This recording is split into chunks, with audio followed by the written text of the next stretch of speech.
nè Sam chặtត្រីនឹងក៏ចាប់ខ្លាំងៗពេកប្រយ័ត្នត្រូវថ្មងត្រីដៃត្រីខ្ចោះនឹងយំណាដឹងហើ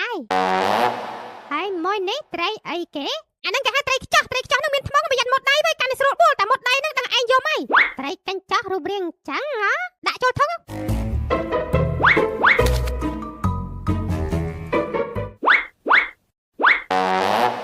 ណែចៅសានដល់មិនចេះចាប់ត្រីđâuចេះហេតុតាហេរ៉ូចៅចាំបរិយាអាសានឹងឲ្យចេះជំនួយទឹកផងអារបៀបអាខ្ទប់នឹងហើមបានយូរបាទតា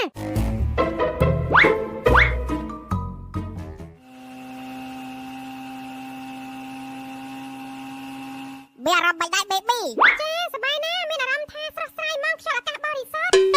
ម្ដេច baby ឲ្យទៅថា B ចង់ដើរលេងគឺថាបងសម្បត្តិចិត្តជូនដើរលេងគ្រប់វិនាទីចាអរគុណបងទៅទៀតហើយចា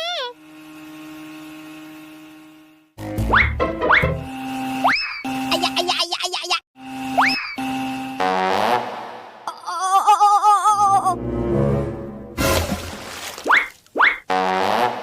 ស្អីគេបាច់មិននឹងទូកតាសក់តាគាត់ជិះកាត់តាឯងមិនហ្នឹងចូលធ្វើដាក់យើងអញ្ចឹងផងហេមិនឲ្យឯងរួចខ្លួនទេបោះដល់គ្នាឡើងទូកឡើងធ្វើអីតាទៅជំរាបបញ្ជីអូយប្រហែលមានរឿងទៀតហើយតោះអាសានឡើងទូកហើយដល់រួចហើយតាទៅហើយចាច់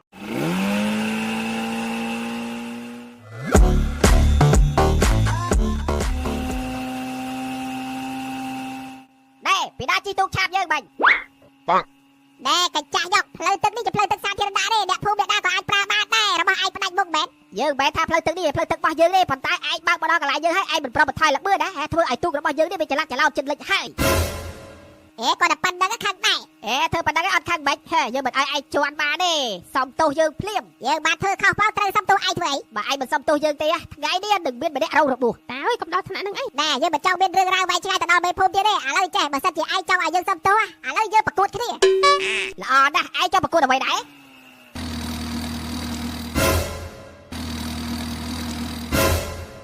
ណែយើងនឹងប្រកួតគ្នាប្រដាំងទូកប្រដាំងពីត្បូងទៅដល់ជើងហើយពីជើងត្រឡប់ទៅត្បូងវិញទៅដល់គោលដៅដើមហើយអ្នកណាទៅដល់មុនគឺអ្នកនឹងឈ្នះបើយើងឈ្នះយើងមិនសុំទោសឯងទេតែបើយើងចាញ់អូខេយើងនឹងសុំទោសឯង